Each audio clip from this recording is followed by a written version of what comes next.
من يهده الله فلا مضل له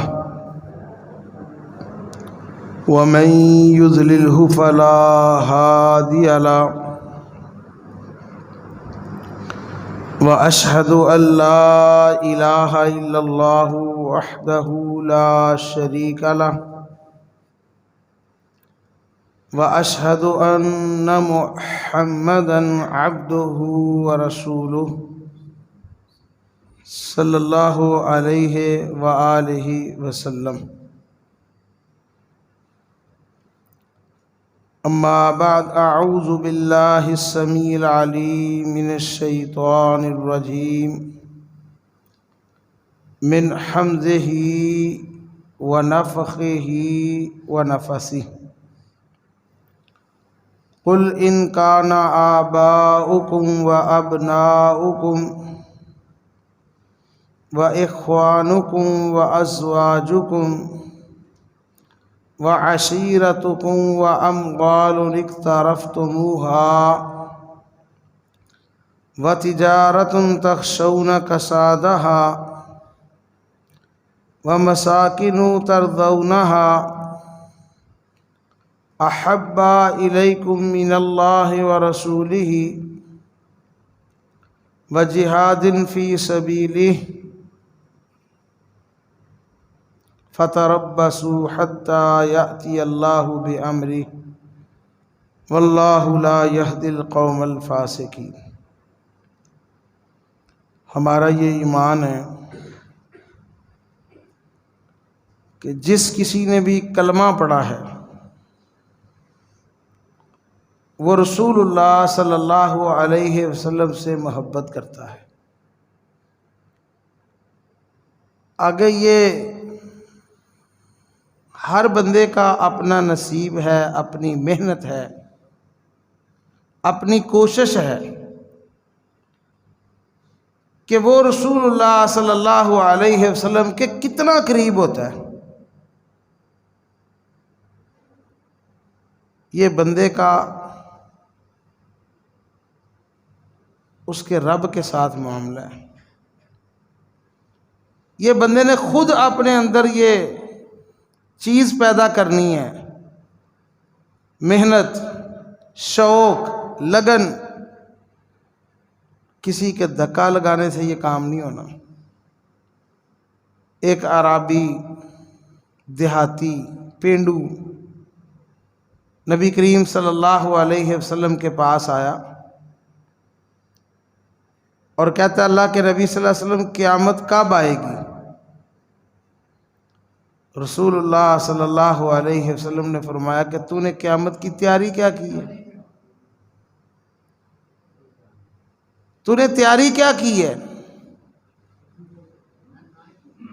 تو وہ کہنے لگا اور تو کچھ تیاری نہیں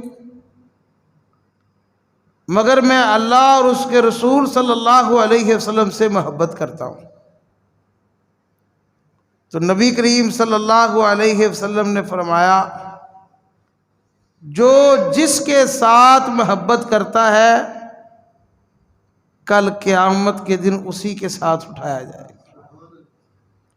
میرے بھائیوں، محبت کرنا دل سے، عمل سے، کردار سے، یہی چیز کام آنے والی ہے۔ سیدنا عمر بن خطاب رضی اللہ تعالیٰ عنہ ایک دن رسول اللہ صلی اللہ علیہ وسلم کے ساتھ جا رہے ہیں اور ہاتھ کے اندر ہاتھ ہے اور کہتے ہیں اللہ کے نبی صلی اللہ علیہ وسلم مجھے آپ سے بڑا پیار ہے۔ نبی کریم صلی اللہ علیہ وسلم فرماتے ہیں عمر کتنا؟ کہا اللہ کے نبی صلی اللہ علیہ وسلم ہر چیز سے بڑھ کر، صرف اپنی جان کو چھوڑ کر، باقی ہر چیز سے بڑھ کر مجھے آپ سے محبت ہے۔ تو نبی کریم صلی اللہ علیہ وسلم نے فرمایا عمر تیرا ابھی ایمان مکمل نہیں ہوا۔ یہ عمر کون ہیں؟ ایک بار نہیں، دو بار نہیں، کئی بار نبی کریم صلی اللہ علیہ وسلم نے فرمایا عمر فی الجنہ، عمر فی الجنہ، عمر فی الجنہ۔ یہ عمر کون ہے؟ شیطان بھی راستہ بدل جاتا تھا عمر رضی اللہ تعالیٰ عنہ کو دیکھ کے۔ یہ عمر کون ہے؟ اللہ تعالیٰ نے اپنے محبوب کو جنت میں محل دکھایا تو کس کا؟ عمر رضی اللہ تعالیٰ عنہ۔ اللہ کے نبی صلی اللہ علیہ وسلم سے نا مشورہ دینے لگے عمر رضی اللہ تعالیٰ عنہ، کہتے اللہ کے نبی صلی اللہ علیہ وسلم آپ کے پاس وفد آتے ہیں تو کسی کی نظر کیسی ہوتی ہے، کسی کی کیسی ہوتی ہے، تو آپ نا امہات المومنین کو فرمائیں کہ وہ پردہ کیا کریں۔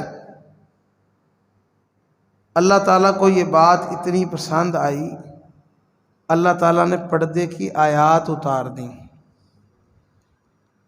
عمر رضی اللہ تعالیٰ عنہ نبی صلی اللہ علیہ وسلم کی دعا کا نتیجہ ہے، رب سے مانگ کے لیا ہے۔ یہ عمر بھی اگر یہ بات کریں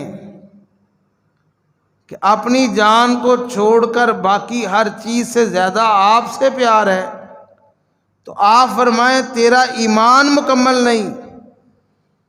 میرے بھائیوں، میں اور آپ ہم کس کھاتے میں جائیں گے؟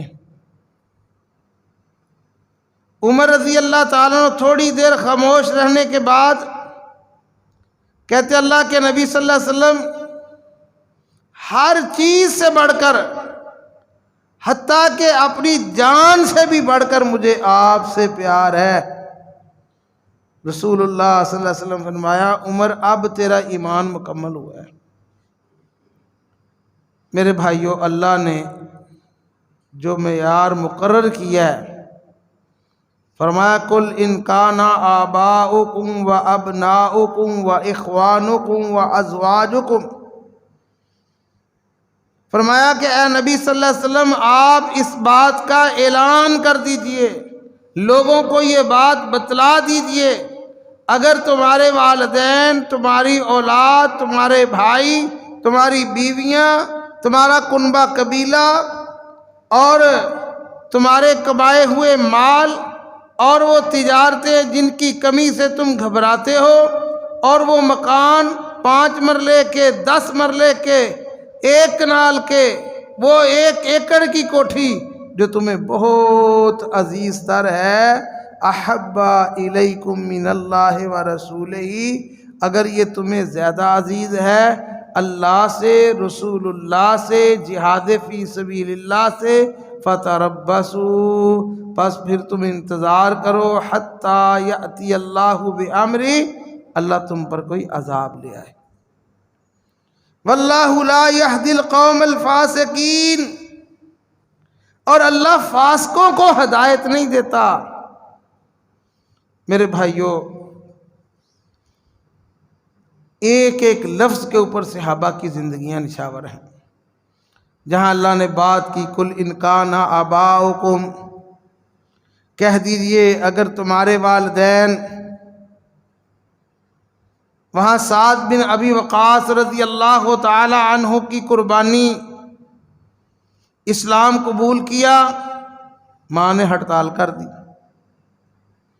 کہا اس وقت تک نہ کچھ کھاؤں گی نہ پیوں گی، دھوپ میں تڑپ تڑپ کے مر جاؤں گی جب تک تو محمد صلی اللہ علیہ وسلم کا ساتھ نہیں چھوڑ دیتا۔ سعد بن ابی وقاص رضی اللہ تعالیٰ عنہ کہنے لگے اے میری ماں، تو ایک ماں ہے، اللہ نے 100 مائیں دی ہوتی، اسی طرح تڑپ تڑپ کر مر جاتی، میں محمد صلی اللہ علیہ وسلم پہ قربان کر دیتا۔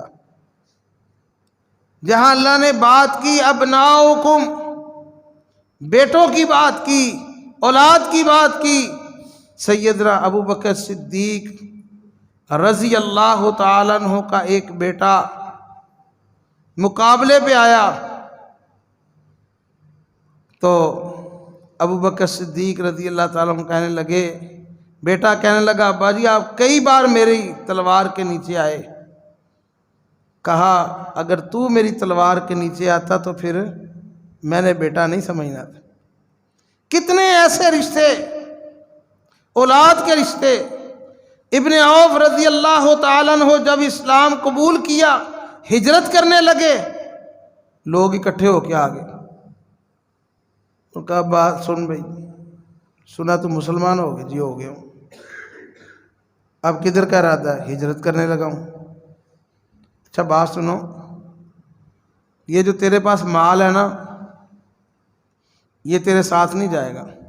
بھائی کیوں؟ یہ مال تو نے ہم سے کمایا ہے، اور سن، یہ جو تیری بیوی ہے یہ ہماری بیٹی ہے، تیرے ساتھ نہیں جائے گی، اور جو اس کی اولاد ہے اس کو جنم ہماری بیٹی نے دی ہے، تیرے ساتھ نہیں جائے گی۔ بھائی دنیا میں مال، بیوی، اولاد ایک پلڑے میں، ایمان ایک پلڑے میں، ہم سارے کہیں گے جی ایمان کو ہی ترجیح دینی چاہیے، مگر کیسے؟ کون دیتا ہے آج کے دور میں؟ اور لوگ 10 روپے میں اپنا ایمان بیچ دیتے ہیں۔ بیوی چھوڑ دی، مال چھوڑ دیا، اولاد چھوڑ دی، قبول کیا تو کس چیز کو؟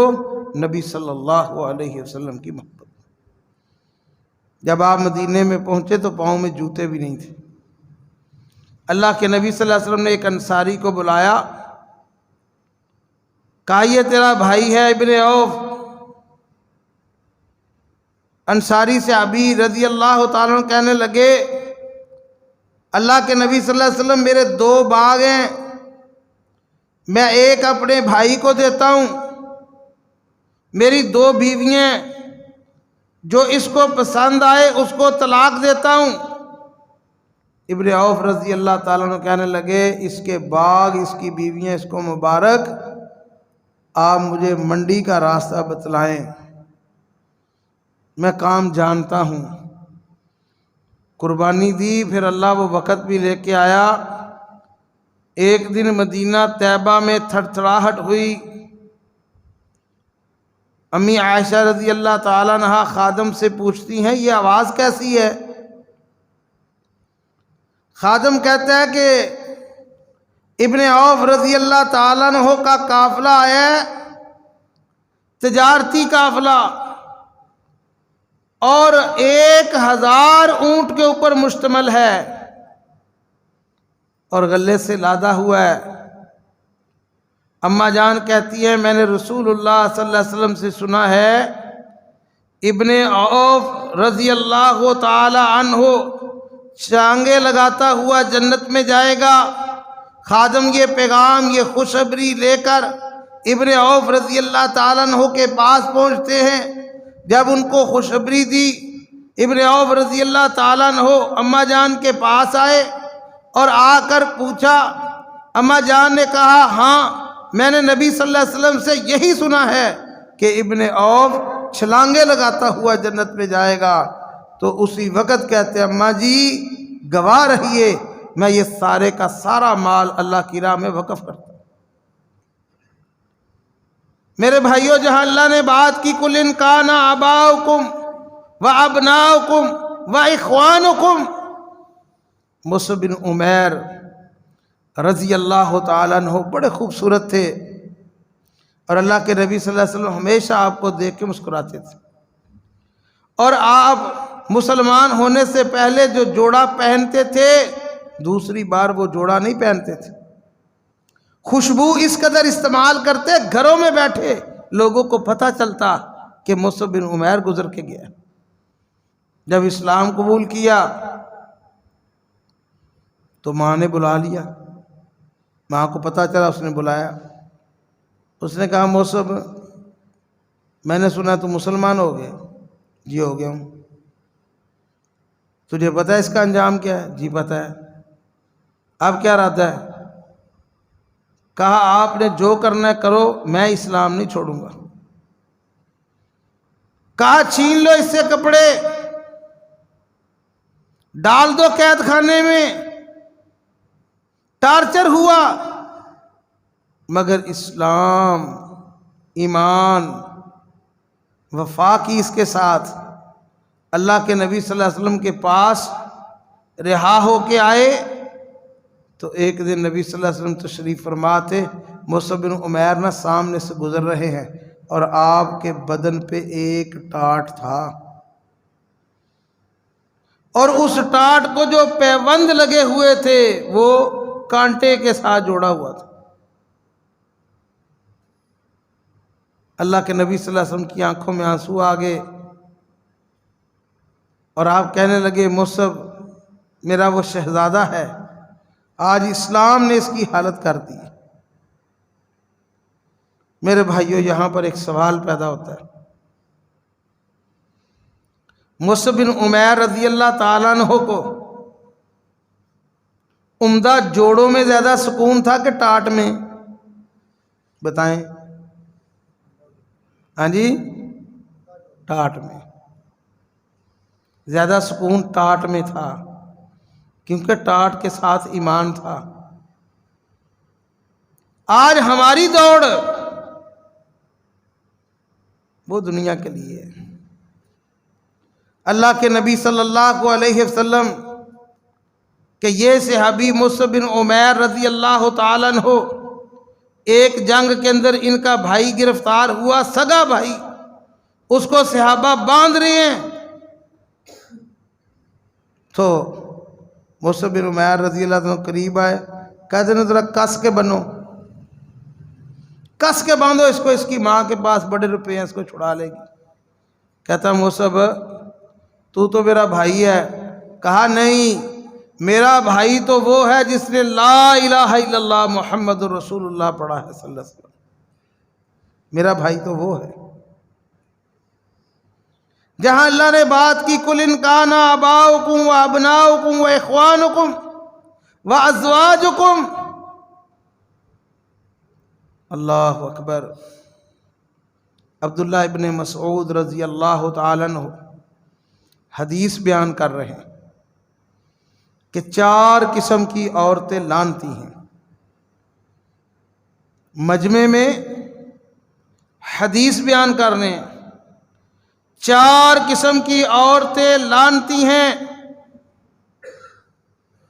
ایک وہ عورت جس کے بال چھوٹے ہیں یا گر گئے ہیں، وہ اپنے بالوں کو شو کرنے کے لیے نقلی بال لگاتی ہے، ویگ لگاتی ہے۔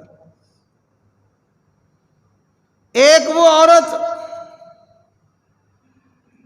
جس کے دانت موٹے ہیں، خوبصورتی کے لیے اپنے دانت باریک کرواتی ہے۔ ایک وہ عورت جو اپنے جسم کے اندر سرما بھرواتی ہے، جس طرح یہ نوجوانوں نے نام لکھائے ہوتے ہیں۔ اور فرمایا ایک وہ عورت جو اپنے چہرے کے بال اکھیڑتی ہے۔ یہ 4 قسم کی عورتیں لعنتی ہیں۔ حدیث بیان کر رہے ہیں عبداللہ ابن مسعود رضی اللہ تعالیٰ عنہ۔ مجمع میں سے ایک عورت کھڑی ہو گئی، کہتے عبداللہ تو یہ باتیں ہمیں سنا رہا ہے، تیری بیوی کے اندر یہ باتیں پائی جاتی ہیں؟ عبداللہ رضی اللہ تعالیٰ عنہ کہنے لگے جا اندر جا کے دیکھ کیا۔ اندر گئی، باہر آئی، کہا عبداللہ اس میں تو کوئی ایسی بات نہیں۔ کہا سن، اگر اس کے اندر کوئی ایک خصلت بھی ہوتی عبداللہ ابن مسعود کے ساتھ نہ ہوتی۔ قُلْ إِنْ كَانَ آبَاؤُكُمْ وَأَبْنَاؤُكُمْ وَإِخْوَانُكُمْ وَأَزْوَاجُكُمْ وَعَشِيرَتُكُمْ، کنبہ، قبیلہ۔ میرے بھائیوں، بات کو سمجھانے کی کوشش کرنا چاہتا ہوں۔ دنیا میں کوئی بھی ادارہ ہے، فیکٹری ہے، وہاں پر بندہ ملازمت کرتا ہے، تو وہاں کے قوانین کے مطابق چلنا پڑتا ہے. جو ڈریس وہ کہتے ہیں وہ پہننا ہے، جو لباس وہ کہتے ہیں وہ پہننا ہے. جس وقت پہ میری باری آئے گی اس وقت پہ کام کرنا ہے. مثلا 3 شفٹیں چلتی ہیں، 8 سے 2، 2 سے 10، 10 سے 8. مجھے مالک کہتا ہے کہ 8 سے 2 کام کرنا ہے، میں 2 بجے جاتا ہوں کام پہ. مجھے فیکٹری کی طرف سے پیغام ملتا ہے کہ آپ نے پینٹ شرٹ پہن کے آنی ہے، میں لاچا پہن کے چلا جاتا ہوں. مجھے فیکٹری کی طرف سے کام کوئی دیا جاتا ہے، میں اپنی مرضی سے کوئی کرتا ہوں. کیا خیال ہے مہینے کے بعد میرا نام ان لوگوں میں شامل کیا جائے گا جو بہت ہونہار ہوتے ہیں، اچھے لوگ ہوتے ہیں، اور جناب وہ لوگ قابل ہوتے ہیں اور ان کو تنخواہ کے ساتھ بونس بھی ملتا ہے؟ یا ان لوگوں میں شامل کیا جائے گا کہ یار اس سے بڑا پاگل بندہ ہی کوئی نہیں، اس نے ایک بات نہیں مانی؟ بھائی دنیا کی فیکٹری نے دینا کیا ہے؟ تنخواہ، اور تو کوئی بینیفٹ نہیں ہے. اس کے لیے میں ہر قاعدہ، ہر کلیہ، ہر قانون ماننے کے لیے تیار ہوں. یار جس رب نے جنت دینی ہے اس رب نے قانون بھیجا ہے، اور کس ہستی کے ذریعے بھیجا ہے؟ کائنات میں ان جیسی نہ کسی کی صورت ہے نہ سیرت ہے.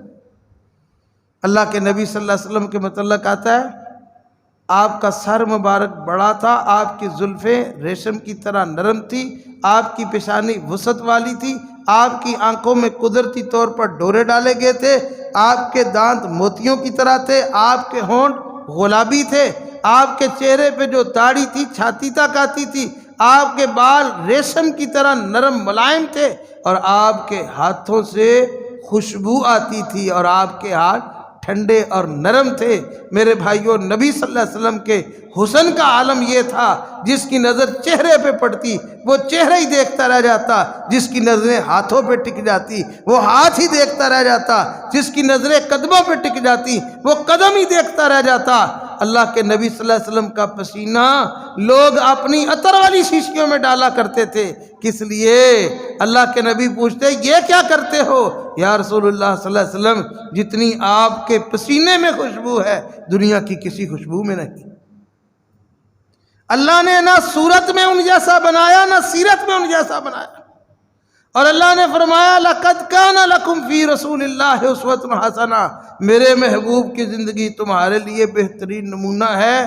محبوب نے خوشی بھی کر کے دکھا دی، غم بھی کر کے دکھا دیا.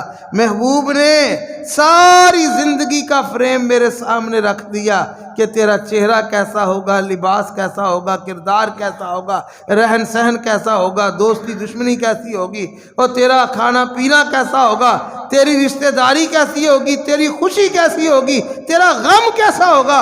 محبوب نے ہر چیز میرے سامنے کھول کے واضح طور پر بیان بھی کر دی، اور آپ کا عمل بھی میرے سامنے ہے. اور میرے بھائیوں، اللہ نے خالص ہمیں دودھ دیا ہے، کھانے کو حلال، خوشیوں پہ کمال کی خوشیاں. شادی کرنا خوشی کا کام ہے نا، اللہ نے کوئی گھٹن نہیں رکھی.